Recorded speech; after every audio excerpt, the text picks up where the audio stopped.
اپنی جذباتیت اور جلدباز طبیعت کے ہاتھوں وہ ایک شدید نقصان بھگت چکا تھا۔ نویرا حق پر تھی اور وہ غلطیاں کر چکا تھا۔ بڑے سبھاؤ سے اسے اب اپنی غلطیوں کا ازالہ کرنا تھا۔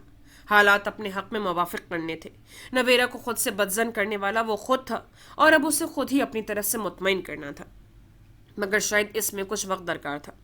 میرا خیال ہے گھر ہی چلنا چاہیے، اتنا خراب موڈ ہے تمہارا۔ گھر جا کر اماں اور رفت باجی سے مل کر شاید بہتر ہی ہو جائے۔ نویرا اپنی تلخ باتوں کے جواب میں اتنا متحمل انداز دیکھ کر لب بھیج گئی۔ کہنے کو اس کے پاس بہت کچھ تھا۔ یہ شخص اس کے جذبوں کی رسوائی اور ذلت کا قرض دار تھا، مگر شارق زمان نے اسے اپنے دل کی مزید بھڑاس نکالنے کا موقع ہی نہ دیا تھا۔ اس نے اسے ایک دم چپ ساتھ لینے پر مجبور کر دیا تھا، ورنہ دل تو چاہ رہا تھا کہ حشر نشر کر دے۔ لاؤ اسے مجھے دے دو۔ آگے بڑھ کر مصعب کی طرف ہاتھ بڑھاتے اس نے جیسے اس کے غصے سے سرخ چہرے کو دیکھا ہی نہ تھا۔ اتنا ہی اس نے متحمل اور ٹھنڈا مزاج ہونے کا ثبوت دیا تھا کہ جیسے وہ شروع سے ایسا ہی تو تھا۔ ہاتھ بڑھا کر نویرا کے کندھے سے لگے بیٹے کو اسے بازو میں بھر کر بڑی محبت سے رخسار پر بوسہ دیا تھا۔ نویرا بڑے تیکھے اور بگڑے زاویوں سے یہ سب دیکھ رہی تھی۔ اسے شارق زمان کا یہ انداز ڈرامہ لگ رہا تھا۔ چلیں حضور، انداز ایک بار پھر شرارتی ہوا تھا۔ نویرا غصے سے پاؤں پٹکتے اس سے پہلے ہی کمرے سے نکل آئی تھی۔ شارق زمان نے راستے میں ہی گھر فون کر دیا تھا۔ آپ کے لیے ایک زبردست خبر ہے۔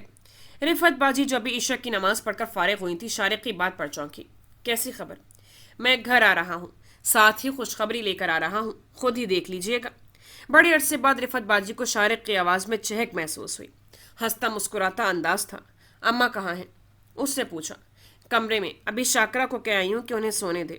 اچھا، انہیں کچھ دیر کے لیے سونے مت دیجیے گا، میں کچھ دیر میں گھر پہنچ رہا ہوں، اللہ حافظ۔ اور رفت باجی پچھلے آدھے گھنٹے سے محو انتظار تھی۔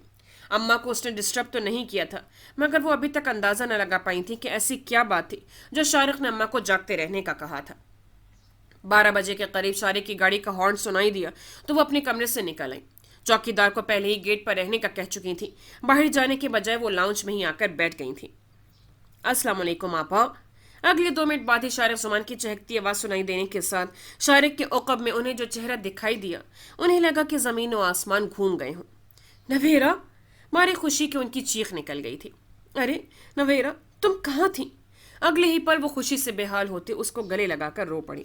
کئی بار ہاتھوں میں چہرہ چھپا کر نویرا کی پیشانی چومتے انہیں اس کے اپنے سامنے ہونے پر یقین کرنے میں تعامل ہو رہا تھا۔ آپا کے اس والہانہ پن پر نویرا بے اپنے آنسو روک نہ پائی تھی۔ خود کو پتھر بنا لیا تھا تو اور بات تھی، ورنہ دل تو خون کے آنسو روتا تھا۔ بھلا کوئی خوشی سے بھی ایسے ذلت خریدتا ہے؟ یہ تم نے کیا کر دیا نویرا؟ کیوں گئی تم؟ کوئی یوں بھی کرتا ہے؟ اور تم تھی کہاں اتنا عرصہ؟ کچھ دیر اس کے گلے لگ کر خوب رو دھو کر سر اٹھا کر اس کا چہرہ دیکھا۔ وہ چہرہ صاف کرتے ان سے دور ہٹ کر صوفے پر بیٹھ گئی تھی۔ انہوں نے نویرا کے چپ چاپ انداز پر گھبرا کر شارق کو دیکھا۔ وہ جگمگاتی نگاہوں سے انہیں دیکھ کر مسکرایا۔ یقین کر لیں یہ نویرا ہی ہے، بالکل صحیح سلامت، مکمل ہوش و حواس میں۔ اس کی آواز کی کھلکھلاہٹ جوں کی توں تھی۔ نویرا نے ایک سلگتی نگاہ ڈال کر دوپٹے سے چہرہ رگڑ کر اپنی شکستگی کے نشان مٹائے۔ یہ تمہیں کہاں مل گئی؟ تھی کہاں؟ جذباتیت سے نکل کر اب وہ نارمل سوال کر رہی تھی۔ الجھ کر دونوں کو دیکھا۔ نویرا تو جوں کی توں ہی تھی، مگر شارق تھی کہاں؟ یہ کہانی آپ کو یہ خود ہی سنائیں گی۔ اور ہمیں کہاں سے ملی؟ یوں سمجھے کارڈز کھیلنا پڑے تھے۔ یہ بھی ایک طرح کا کھیل ہے، اس ہاتھ دے اس ہاتھ لے۔ نویرا کا جی چاہا کہ شارق زمان کا ہنستا مسکراتا چہرہ نوچ لے۔ رفت باجی کے کچھ پلے نہ پڑا تھا۔ اماں کہاں ہیں؟ سو گئی ہیں۔ ان کا اب دھیان مصعب کی طرف گیا تھا جو شارق کے کندھے سے ہی لگا سو رہا تھا۔ انہوں نے آگے بڑھ کر بڑی محبت سے اسے اپنے بازوؤں میں لے کر محبت سے چوما۔ نویرا چپ چاپ سر جھکائے قالین کو گھو رہی تھی۔ آؤ نویرا، اماں سے مل لو، وہ تو تمہاری یاد میں دن رات آنسو بہاتے گزار رہی تھی۔ کتنا ڈھونڈا، کتنا یاد کیا تمہیں، دعائیں صدقہ خیرات کیا کچھ نہیں کیا ہم نے، مگر تم تھی کہاں؟ وہ ایک بار پھر آپ دیدہ ہو گئی تھی۔ نویرا چپ چاپ اٹھ کر ان کے ساتھ چل دی۔ شارق بھی ہمراہ تھا۔ اس نے اماں کو اٹھایا اور اٹھنے کے بعد نویرا کو اپنے سامنے دیکھ کر پہلے تو وہ کچھ نہ سمجھی، مگر جب حواس بحال ہوئے تو پھوٹ پھوٹ کر ہوئی۔ نویرا کو گلے لگا کر ہزاروں شکوے کر ڈالے، اور نویرا کو پہلی بار ندامت کے احساس نے اس طرح جکڑا کہ وہ لاکھ حق پر ہونے کے باوجود اپنی جذباتیت میں ایک قدم غلط اٹھا چکی تھی۔ ایسا قدم جس میں نسلوں کا مان و غرور بکھر جاتا ہے، محض ایک شخص کی ضد اور تنگ نظری کے عوض۔ ورنہ وہ تو چادر اور چار دیواری کے تحفظ میں جینے والا وجود تھی. اس کی سوچ کو مثبت سے منفی رخ پر ڈھالنے والا کون تھا؟ خوابیدہ موصب کو پیار کرتے نویرہ کا چہرہ ٹٹولتے بڑی اماں ابھی تک بے یقین سے تھیں. شارق کچھ دیر وہاں رہا تھا، پھر اپنے کمرے کی طرف چلا گیا تھا. اس ساری بھاگ دوڑ میں تھکن سے برا حال ہو رہا تھا، مگر دل و ذہن بڑے تر و تازہ تھے کہ نویرہ کا دوبارہ حصول ایک نئی زندگی ملنے سے کم نہ تھا. زندگی اور موت کا معاملہ ہی تو تھا یہ. اماں اور رفت باجی منتظر تھیں کہ وہ کہاں تھی، وہ کچھ بتائے، اور ان کے بار بار اصرار پر اس نے مختصراً سارا واقعہ کہہ سنایا. اللہ، دنیا میں اچھے لوگوں کی ابھی کمی نہیں ہے. خدا بھلا کرے اس لڑکی کا. میرا دل گواہی دیتا تھا کہ تم کسی ایسی ویسی جگہ نہیں جا سکتی ہو. باہر کی دنیا ہم سے کب چھپتی ہے بھلا. ساری رات تمہارے لیے عزت و آبرو کی دعائیں مانگتے روتے گزاری ہے ہم نے. مرد تو بہت کچھ کر گزرتے ہیں، کچھ نہیں سوچتے. تم تو سمجھدار اور عقل مند تھی نا. ایسا قدم اٹھانے سے پہلے ایک بار تو سوچا ہوتا. تم نے صرف شارق اور نبیل کی ضد دیکھی، ہمارا کسی کا احساس نہ کیا. یہ وہ شکوے تھے جو اسے روزانہ یاد آتے تھے، اور وہ ہر بار اپنا دل پتھر بنا لیتی تھی. مگر اب اماں کے منہ سے الفاظ سن کر کوئی جواب نہ دے سکتی تھی کہ اماں کی محبتوں کا کوئی نیم البدل نہ تھا. کتنا سارا وقت ہاتھوں میں گزر گیا تھا. شارق نے کمرے میں جھانکا تو وہ تینوں باتوں میں مصروف تھیں. نیند کا کہیں نام و نشان نہ تھا. کیا ساری رات باتیں کرنے گزار دینی ہے، سونا نہیں ہے؟ شارق کی آواز پلٹ کر دیکھا. وہ دروازے میں کھڑا تھا. اس کے دیکھنے پر مسکرایا تو وہ گردن موڑ کر مصب کو تھپکنے لگی جو پاس ہی بستر پر دراز تھا. ہاں بس سوتے ہیں. رفت باجی کے جواب پر بھی وہ کھڑا رہا. نویرہ مصب کو تھپکتے اس کے ساتھ ہی دراز تھی. اماں بھی لیٹی ہوئی تھی، البتہ رفت باجی بیٹھی ہوئی تھی. انہوں نے اپنے کمرے میں جا کر سونا تھا. بس باتوں میں نیند ہی اڑ گئی تھی. شاکرا ایک دو پل کو اٹھی تھی، نویرہ کو دیکھ کر حیران ہوئی تھی. چند پل بیٹھی سنتی رہی تھی باتیں اور پھر نیند میں چلی گئی تھی. تم جا کر سو جاؤ، نویرہ اماں کے پاس ہی ہے، میں بھی چلتی ہوں. رفت باجی بستر سے اترتے شارق سے کہہ رہی تھی. شارق نے بغور نویرہ کو دیکھا. وہ آنکھوں پر بازو رکھ کر مکمل طور پر اسے نظر انداز کر گئی تھی. رفت باجی نے نکلنے سے پہلے کمرے کی لائٹ آف کی اور پھر دروازہ بند کرتے شارق کے ساتھ ہی باہر نکل آئی تھی. شارق، میری بات سنو. انہوں نے شارق کے ساتھ چلتے کچھ سوچتے اسے پکارا تو وہ رک کر انہیں دیکھنے لگا. نویرہ اور تمہارے درمیان ایک بڑی خلیج حائل ہو گئی ہے جس سے ایک دم پاٹا نہیں جا سکتا. تمہارے گزشتہ تمام رویوں نے اسے جس حد تک برگشتہ کرنا تھا کر دیا ہے. اب وقت کا انتظار کرو. جذباتی ہونے کی کوئی ضرورت نہیں. وہ غلط نہیں تھی، حق پر تھی. تمہاری رضا اور نبیل کی جانب سے اس کے ساتھ جو بھی زیادتیاں کی گئی ہیں اس نے اس کا سب پر سے اعتبار ختم کر دیا ہے. اسے اب سنبھلنے میں کچھ وقت لگے گا. جلد بازی یا جذباتیت کا مظاہرہ کرو گے تو اس سے بڑے سنگین نقصان کا سامنا کرنا پڑے گا. اپنی جذباتی فطرت کو کنٹرول کرو. گھر یوں نہیں بنتے، رشتے یوں قائم نہیں ہوتے. میاں بیوی کا رشتہ بڑا نازک ہوتا ہے میرے بھائی. بہت کچھ برداشت کرنا اور سہنا پڑتا ہے. اپنی انا، وقار اور خواہشات کو گروی رکھنا پڑتا ہے. تم اب تک نویرہ کے ساتھ جو بھی کر چکے ہو اس کا نتیجہ دیکھ لیا ہے. آئندہ کچھ بھی کرنے سے پہلے 100 بار سوچ لینا کہ نویرہ تمہارے کسی بھی وقتی جذبے کا محرک ہی نہیں ہے. تمہارے بچے کی ماں، تمہاری نسل کی امین بھی ہے. وہ جن لوگوں میں گئی تھی وہ عزت دار اور اچھے لوگ تھے. اس کی عزت و آبرو محفوظ رہی. خدا نہ خواستہ غلط ہاتھوں میں چلی جاتی تو نہ جانے اب تک کیا ہو چکا ہوتا. ابھی اسے چھڑنے کی ضرورت نہیں. وہ جس طرح کا بھی رد عمل ظاہر کرتی ہے چپ چاپ سہنا ہوگا. اس کی انا اور نسوانیت پر لگنے والی چوٹ ابھی تک زیادہ ہے، تازہ ہے. تم اسے ان لوگوں سے نکلوا کر لائے ہو. اسے یہ احساس بھی تکلیف دے رہا ہے. آئندہ کے لیے کوئی اقدام سے پہلے نویرہ کے گزشتہ اور موجودہ رویوں کو ضرور ذہن میں رکھنا. نیند آ رہی ہے، جا کر سو جاؤ. شب بخیر. وہ سب کچھ کہہ کر ایک نظر اس کے چہرے پر ڈال کر اپنے کمرے کی طرف بڑھ گئی اور شارق زمان کئی لمحوں تک کھڑا نہ جانے کیا سوچے گیا کہ اب زندگی صرف جذباتت کے سہارے گزرنے والی نہ تھی. شارق زمان کا جو آدمی ان لوگوں کا لے کر گیا تھا اب وہی انہیں چھوڑ کر گیا تھا. سمان احمد نے سارا راستہ اس سے بات کرنا تو دور کی بات اس پر ایک نگاہ تک نہ ڈالی تھی، اور زرش سمان احمد کے خطرناک حد تک سنجیدہ اور سرخ چہرے کو دیکھ کر لرزتی رہی تھی. وہ ہولتی رہی کہ اسے نویرہ کے حوالے سے سمان احمد سے مصلحتاً جھوٹ بولا تھا، مگر اندازہ نہ تھا کہ یہ صورتحال اس طرح رخ بدلے گی.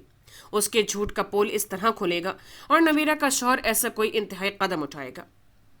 شارق زمان نے اسے کیسے ڈھونڈ نکالا، اسے ساری صورتحال کا علم ہوا. اس کا ذہن سب حالات کو سوچ سوچ کر اتنا تھک چکا تھا کہ اب مارے سر درد کے برا حال تھا. اوپر سے مسلسل گریہ وزاری اور اب سمان احمد کا خفگی و ناراضگی کا یہ جان لیوا خوف. گھر آنے کے بعد سمان سیدھا کمرے میں گیا. ملازمین جاگ رہے تھے، سوائے امجد کے سبھی الجھے ہوئے تھے. اسے سامنے دیکھ کر والہانہ خوشی کا اظہار کیا۔ نہ جانے سمان احمد نے انہیں کیا کہہ کر مطمئن کیا تھا کہ انہوں نے کوئی سوال و جواب نہیں کیے۔ سمان نے تم سے کچھ کہا؟ سب کو ادھر ادھر بھیج کر اس نے امجد سے پوچھا۔ جی، بہت برا بھلا کہا، بہت زیادہ۔ زرش کو بڑی شرمندگی ہوئی۔ یہ بیچارہ ملازم اس کی وجہ سے بے عزت ہوا تھا۔ I am sorry. وہ اور کہتی بھی کیا؟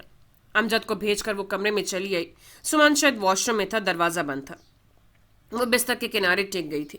سمان احمد واش روم سے نکلا تو اسے بستر پر بیٹھے دیکھ کر اس کے اندر کا ابال ایک دم بڑھا۔ جی چاہ رہا تھا کہ ایک منٹ میں ضبط کا دامن چھوڑ دے، مگر بڑی مشکل سے خود پر قابو کر پایا۔ اس نے کتنے اعتماد سے اسے جھوٹ بولا اور اس نے اس کے جھوٹ پر یقین بھی کر لیا۔ اگر نویرہ کے بجائے کوئی ایسی ویسی عورت ہوتی یا شارق زمان کی جگہ کوئی غلط لوگ ہوتے تو وہ اس وقت کہاں ہوتی؟ اس سوچ سے ہی سمان احمد کا فشار خون بڑھ جاتا تھا۔ سفید شلوار قمیض میں چہرے کو تولیے سے صاف کرتے زرش کو سمان کا دراز سراپا ہمیشہ سے بڑھ کر چھایا ہوا لگا۔ بہت کچھ کہنے کی کوشش میں وہ پھر ہمت ہار گئی۔ وہ کیا کہے اور کیسے؟ اب صرف یہ سمان وہ سمان احمد نہیں تھا جس سے تایازاد کی حیثیت سے بڑی بے تکلفی تھی۔ اس دراز قامت وجود کے مالک انسان سے صرف نام کا ہی رشتہ نہیں بلکہ دل کے بھی سب جذبے اب اس نام سے جڑے ہوئے محسوس ہوتے تھے۔ اسے پہلی بار اپنے کسی عمل کی وجہ سے سمان احمد شرمندگی کے ساتھ ازحد خوف بھی محسوس ہوا۔ نگاہیں اٹھانا دوبھر لگ رہا تھا۔ آپ ناراض ہیں؟ بڑی ہمت کر کے وہ بولی تھی۔ سمان نے ایک انتہائی سرد اور سنجیدہ نگاہ اس کی طرف ڈالی تو زرش کو لگا اس کے جسم کا سارا خون جم گیا ہو۔ سمان نے کبھی ایسے تو نہیں دیکھا تھا۔ میں نے جان بوجھ کر کوئی جھوٹ نہیں بولا تھا۔ نویرہ آپی نے خود رابطہ کیا تھا مجھ سے۔ انہوں نے مدد کے لیے کہا تھا اور مجھ سے انکار نہ ہو سکا۔ انہوں نے ادھر رہنے کو کہا تھا اور مجھے یہ خوف تھا کہ کہیں آپ انکار نہ کر دیں۔ میں نے صرف مصلحتاً چھپایا تھا، مجھ پر یقین کریں پلیز۔ وہ بستر سے اٹھ کر اس کے سامنے آ کر اٹکتے لہجے میں کہہ رہی تھی۔ میرا مقصد صرف نویرہ کو تحفظ فراہم کرنا تھا، کچھ اور نہ تھا۔ میں تو shut up, just shut up, وہ سر جھکائے کہہ رہی تھی جب سمان نے بے پناہ غصہ سے اسے ٹوکا اور وہ ایک دم چپ چاپ کھڑی رہ گئی۔ تم نے مجھ سے جتنے جھوٹ بولنے تھے بول لیے، اب ایک لفظ مزید نہیں۔ اس دنیا میں تمہیں بے وقوف بنانے کے لیے میں ہی ملا تھا۔ سمان خود پر کنٹرول کرتے کرتے بھی پھٹ پڑا اور وہ سمان کے اس انداز پر ایک دم پھوٹ پھوٹ کر رونے لگے۔ سمان نے کب اس قدر برے انداز میں ڈانٹا تھا؟ تم نے کہا تم کراچی یا اسلام آباد داخلہ نہیں لینا چاہتی۔ تم نے ادھر کا نام لیا اور میں نے سب کی مخالفت کے باوجود تمہیں ادھر داخلہ دلوا دیا۔ تم ہمارے گھر نہیں جانا چاہتی تھی، تمہارے جذبات کا پورا خیال رکھا، ہر لمحے تمہاری خواہشات کا احترام کیا۔ کیا اسی دن کے لیے یہ سب کیا تھا میں نے؟ جس طرح وہ شخص پولیس کے تعاون سے اس گھر میں ریڈ کروا کر تمہیں لے گیا تھا، اتنی دور بیٹھا میں بھلا کیا کر سکتا تھا؟ مجھے کیا پتا تھا کہ کون لوگ ہیں، کیوں تمہیں لے کر گئے ہیں؟ اگر وہ خود رابطہ کر کے اپنی ڈیمانڈ نہ بتاتا؟ تم نے یہ سوچا کہ چچا اور چچی کو اگر یہ سب پتہ چل جائے تو ان کی کیا حالت ہو؟ تم میرا جی چاہ رہا ہے میں تمہیں شوٹ کر دوں۔ سمان کے اندر طوفان برپا تھا اور وہ خود بھی ایک طوفان سے نمٹ کر آئی تھی۔ سمان کے اس رد عمل نے اس کے اندر سے رہی تھی طاقت بھی چھین لی تھی۔ ایک دم پھوٹ پھوٹ کر روتے سمان کے سینے پر سر رکھ کے سسک اٹھی تھی۔ سمان پلیز۔ اور سمان جو شدید ٹینشن کا شکار تھا زرش کی اس حرکت پر لب بھیج کر چپ چاپ کھڑا رہا۔ مجھے معاف کر دیں، آئی ایم سوری۔ بری طرح روتی سسکتے سمان کے سینے کو آنسوؤں سے بھگوتی اس کے ہونٹوں سے صرف یہی الفاظ نکل رہے تھے اور سمان یوں ہی بے تاثر انداز میں کھڑا رہا۔ اس لمحے اسے زرش کا یوں سسک کر ضبط کھونا کسی بھی طرح متاثر نہ کر پایا۔ چند پل اسی طرح کھڑے رہنے کے بعد سمان احمد نے اسے جھٹکے سے خود سے دور کیا۔ انتہائی بے وقوف ہوتے ہیں وہ لوگ جو عمل کرنے سے پہلے سوچتے نہیں، اور ان سے زیادہ بے وقوف وہ لوگ ہوتے ہیں جو غلطی کر کے روتے ہیں۔ یہ تم جیسی بے وقوف عورتیں ہوتی ہیں جو مردوں کو کسی بھی حد تک جانے پر مجبور کرتی ہیں۔ نویرہ کے ساتھ کوئی پرابلم تھا تو گھر کی چار دیواری میں رہ کر کوئی حل ڈھونڈتی۔ محض ضد اور انا میں کسی کو اس کی غلطیوں کا احساس دلانے کے لیے کسی بھی حد سے گزر جانا بے وقوف عورتوں کی خاصیت ہے۔ انجام سے بے پرواہ ہو کر کچھ بھی کر گزرنا۔ تمہاری عقل مندی کی مثالیں تو میرے سامنے ہیں، ایک اور مل گئی تمہیں اپنی جیسی۔ انتہائی تند اور سخت پتھریلے لہجے میں کہتے اسے بے دردی سے پیچھے دھکیل کر سمان احمد کمرے سے نکل گیا اور زرش کو لگا جیسے زمین و آسمان گھوم گئے ہوں۔ وہ ساکت سی کھڑی رہ گئی۔ اس کا اس طرح رو رو کر معافی مانگنا بھی سمان پر کوئی اثر نہ کر پایا۔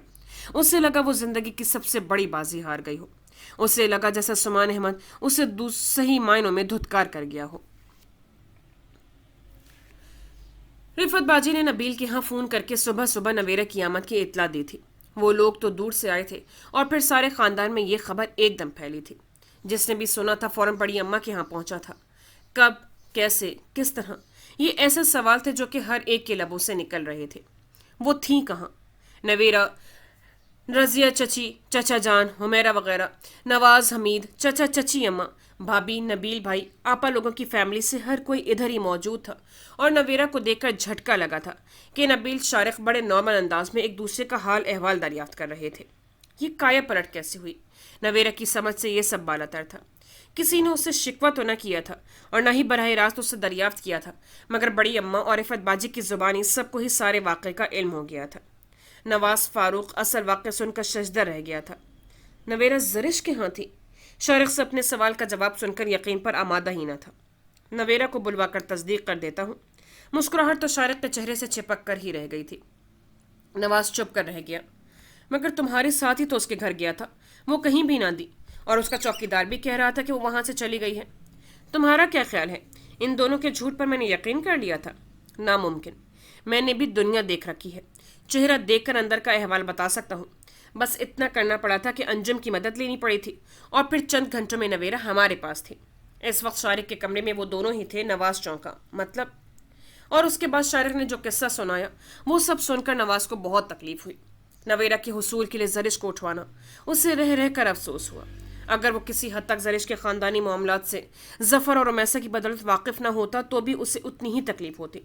شارق زرش کو اس طرح استعمال کرنا جائز سمجھ رہا تھا، مگر وہ جانتا تھا کہ حساس سی لڑکی کس حد تک اس سارے واقعات متاثر ہوئی ہوگی، اس کی ذات کس طرح بکھری ہوئی ہوگی، اور سمان احمد، اس کا کیا رد عمل ہوگا؟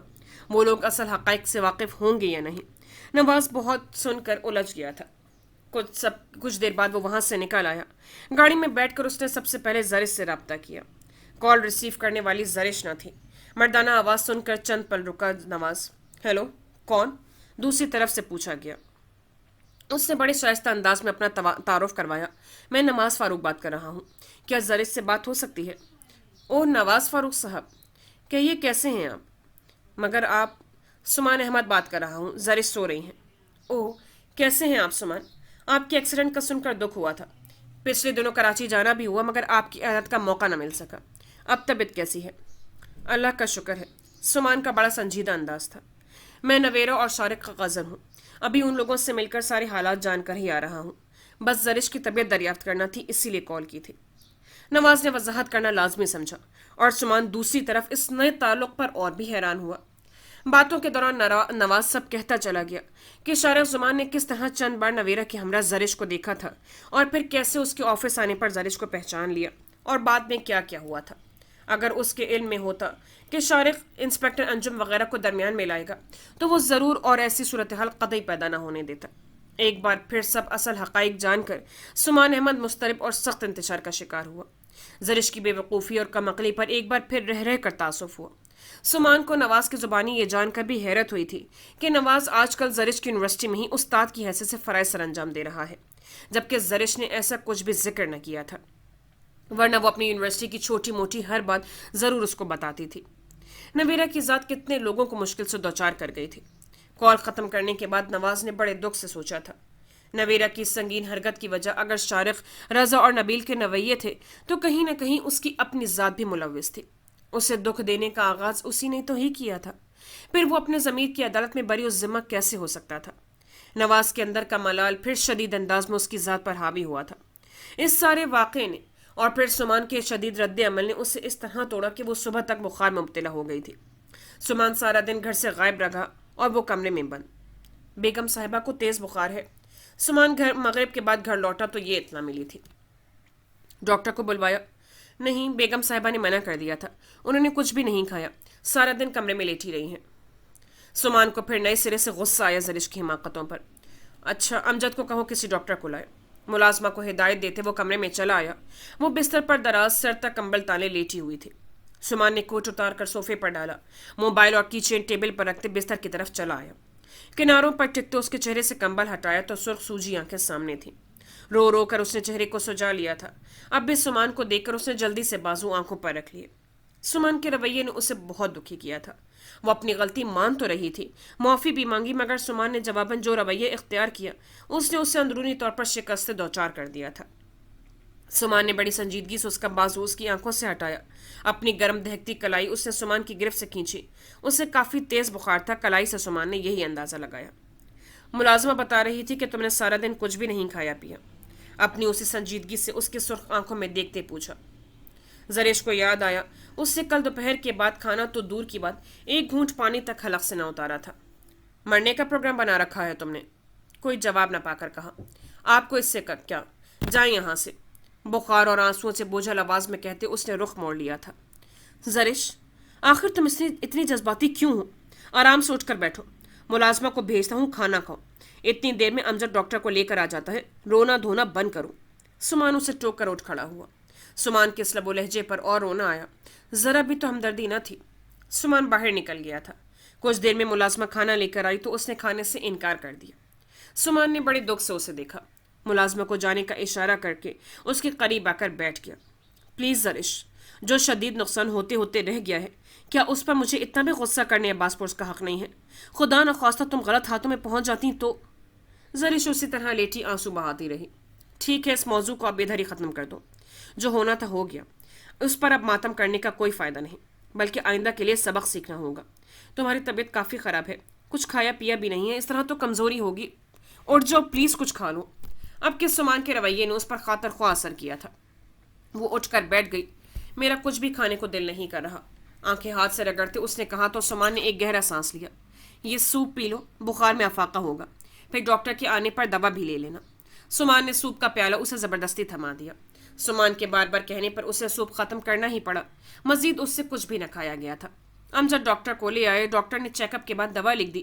چند ہدایت دے کر وہ چلا گیا تو امجد نے دوا لا دی تھی. یہ دوا بھی لے لو. سمان نے چند گولیاں اس کی طرف بڑھائیں تو اس نے سمان کو دیکھا. کل رات والا رویہ تو نہ تھا، مگر سنجیدگی اسی طرح برقرار تھی. آپ ناراض ہیں مجھ سے اب تک؟ دوا لینے کے بجائے اس سے پوچھا تھا. کیا نہیں ہونا چاہیے؟ سمان نے اسے کے سرخ چہرے کو بغور دیکھتے الٹا سوال کر دیا. میں نے معافی مانگی ہے، اب بھی مانگتی ہوں. میں نے جھوٹ بولا، اپنی غلطی قبول بھی کرتی ہوں. پھر بھی وہ بات کرتے کرتے پھر رو دی. پہلے یہ دوا لے لو. سمان نے اس کا ہاتھ پکڑ کر تمام گولیاں ہتھیلی پر رکھتے اسے مزید رونے سے روک دیا تھا. گولیاں منہ میں رکھ کر اس نے سمان سے پانی کا گلاس لیا. لیٹ جاؤ اور آرام سے سونے کی کوشش کرو. میں اب ناراض نہیں ہوں. ہاں، تمہاری حماقت پر غصہ ضرور تھا. اب مزید کچھ کہنے سننے کا کوئی فائدہ نہیں. وہ لیٹ گئی. بخار واقعی تیز تھا کہ اس سے بیٹھا نہیں جا رہا تھا. تمہارے سر نواز فاروق کی اور نویرا کی کالز آئی تھیں. وہ دونوں تمہارا پوچھ رہے تھے. سمان اٹھ کر دوسری طرف آ کر بیٹھ گیا. نواز فاروق تمہاری یونیورسٹی میں ہی ہوتے ہیں. تم نے کبھی ذکر نہیں کیا. زرش نے اندازہ لگانا چاہا کہ سمان کے ان معائنوں میں سر کا ذکر کر رہا ہے، مگر سمان کے تاثرات سے کچھ بھی اخذ نہ کر پائی. خیال نہیں رہا ہوگا. اور پھر آپ کے ایکسیڈنٹ سے پہلے میں نے جب بھی کال کی آپ کا رویہ ایسا تھا کہ بہت سی لازمی باتیں بھی بیان کرنے کا کبھی موقع نہ ملا. اور جب سے کراچی آئی ہوں آپ نے نہ ہی خود سے کال کی اور نہ ہی کبھی میری کال ریسیو کی. شکوہ اس کے لبوں سے بھی پھسل گیا تھا. آنکھوں پر بازو رکھ کر وہ سمان کی طرف سے کروٹ بدل گئی تھی. سر نواز کا اس وقت ذکر کرنا اسے بہت برا لگا تھا. یوں لگا کہ جیسے کوئی پرانا زخم ادھیڑ دے گیا ہو. سمان نے اسے رخ موڑتے دیکھا. کتنی بڑی خلیج حائل تھی ان دونوں کے درمیان. ایک دم سے احساس ہوا. سمان کو فوراً اندازہ ہوا تھا کہ سر نواز فاروق کے ذکر سے اسے دکھ ہوا ہے. I am sorry. میں نے سرسری ذکر کیا تھا. میرا مقصد نواز فاروق کے ذکر سے تمہیں دکھی کرنا نہیں تھا. سمان نے فوراً وضاحت کی، مگر وہ چپ ہی رہی، بلکہ کمبل سر تک تان گئی تھی. وہ اب کوئی مزید بات نہیں کرنا چاہتی تھی. اگلے 2 دن میں اس کا بخار اتر گیا. اس کی طبیعت کافی سنبھل گئی تھی. اس دوران نویرا رفت باجی کے ساتھ اس کی عیادت کو آئی تھی. شارق ان کو چھوڑ گیا تھا. وہ 2 گھنٹے رکی تھی. واپسی پر شارق زمان ہی انہیں لینے آیا تھا. سمان جلدی گھر آ گیا تھا. وہ بھی رفت باجی اور نویرا سے ملا تھا اور پھر شارق زمان کی آمد پر اس نے اسے اندر ہی بلوا لیا تھا. شارق زمان جو بھی کر چکا تھا وہ سب ایک طرف، مگر سمان بھی قبول کرتا تھا کہ اسے زرش کے ساتھ کچھ مس بہیو نہ کیا تھا، بلکہ اسے عزت سے رکھا تھا. شارق زمان سے گفتگو کے بعد سمان کو اندازہ ہوا کہ یہ شخص اتنا بھی برا نہ تھا جتنا نویرا کی باتوں سے ان لوگوں نے سمجھا تھا، بلکہ سمان کو وہ خاصا متاثر کن اور دلچسپ شخصیت کا مالک لگا تھا. سمان نے ان لوگوں کو رات کے کھانے پر روک لیا تھا. زرش کے لیے بڑی حیران کن بات تھی. سمان اس سے ناراضگی کا اظہار کر کے اور شارق زمان کو اہمیت دے. نہ سمجھ میں آنے والی بات تو تھی. کھانے کے بعد انہوں نے جانے کی اجازت چاہی. اوکے سمان احمد صاحب.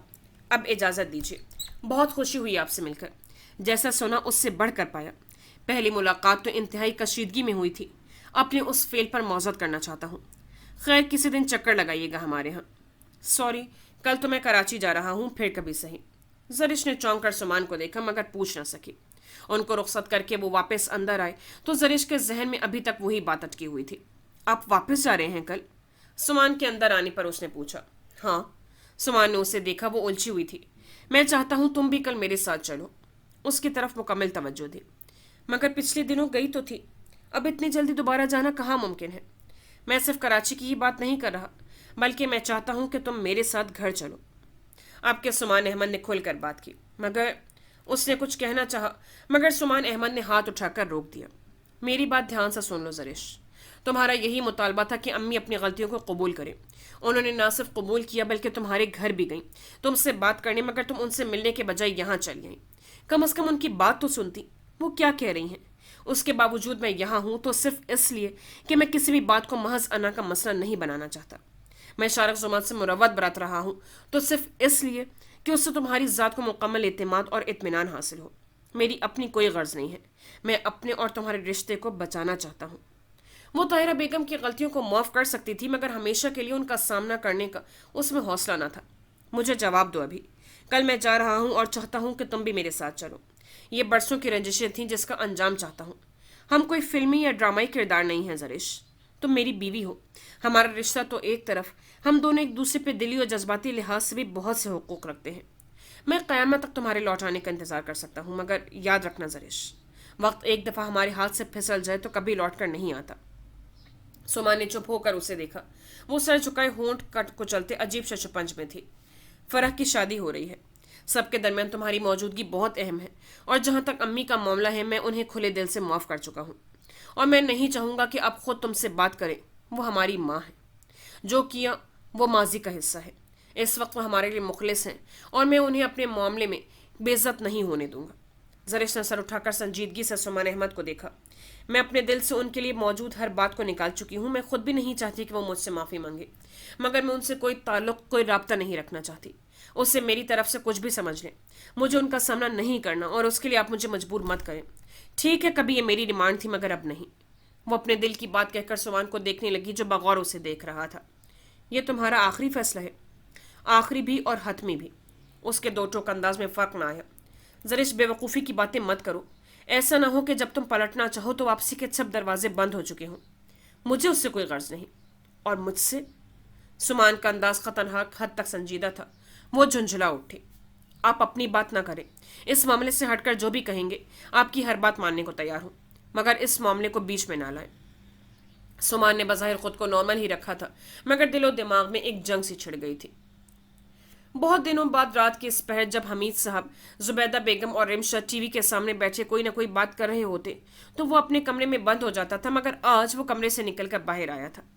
جب سے نویرا واپس لوٹی تھی زبیدہ بیگم نے اس سے رسمی بات چیت شروع کر دی تھی۔ یہی حال حمید صاحب کا بھی تھا۔ انہیں نویرا کا غم تھا، وجہ بیٹا تھا، سو سارا غصہ اسی پر نکالنا تھا۔ مگر جیسے ہی نویرا لوٹی تھی رضا سے خود ساختہ ناراضگی بھی جیسے ختم ہو گئی تھی، مگر رمشا ابھی تک اسی مقام پر تھی۔ رضا نے لاؤنج کے دروازے میں قدم رکھا تو حمید صاحب اسے دیکھ کر شفقت سے مسکرائے۔ آؤ رضا، ادھر آ جاؤ۔ وہ باپ کے پاس آ بیٹھا تھا۔ وہ ادھر ادھر کی باتیں کرتی رہے۔ زبیدہ بیگم بھی ان کے ساتھ باتوں میں الجھ گئی، جبکہ رمشا ان تینوں سے بے پرواہ صرف ٹی وی کی طرف متوجہ تھی۔ باپ اور ماں سے باتوں کے درمیان کئی بار اس کا دھیان رمشا کی طرف گیا، مگر ادھر جیسے کوئی پرواہ ہی نہ تھی۔ وہ دونوں ہمیشہ ایک دوسرے سے الجھتے ہی رہے تھے، مگر اب رمشا کی طرف سے مکمل بے نیازی نے رضا حمید کو اس کی طرف متوجہ کر دیا تھا۔ نویرا کو سوچتے، اپنے رویوں پر غور کرتے، وہ خود بخود رمشا کو سمجھنے کی کوشش کرنے لگا۔ جب سے اس نے اپنی غلطیوں، اپنی شخصیت کے دوہرے پن کا جائزہ لیتے سب تسلیم کیا تھا، اسے رمشا کی ذات اور اس سے جڑے اپنے تعلق کو سمجھنے کا نہ صرف موقع ملا تھا بلکہ شعوری کوشش کے نتیجے میں اس کا ذہن جب بھی نویرا کے تصور میں بھٹکنے کی کوشش کرتا تو وہ اپنے ذہن کو رمشا کے تصور کی طرف موڑنے کی کوشش کرتا تھا۔ اور آج بھی ایسا ہوا تھا کہ کمرے کی چار دیواری میں بیٹھے جب نویرا کا تصور اس پر حاوی ہونے کی کوشش کرنے لگا تو وہ گھبرا کر باہر نکل آیا تھا، اور اب ماں باپ سے باتیں کرتے اس نے اپنی ساری توجہ رمشا کی طرف مبذول کرنے کی شعوری کوشش کی تھی۔ اس کے ہر دوسرے لمحے میں پڑنے والی نگاہ کا ارتکاز کہ رمشا نے بے چین ہو کر رضا کی طرف دیکھا۔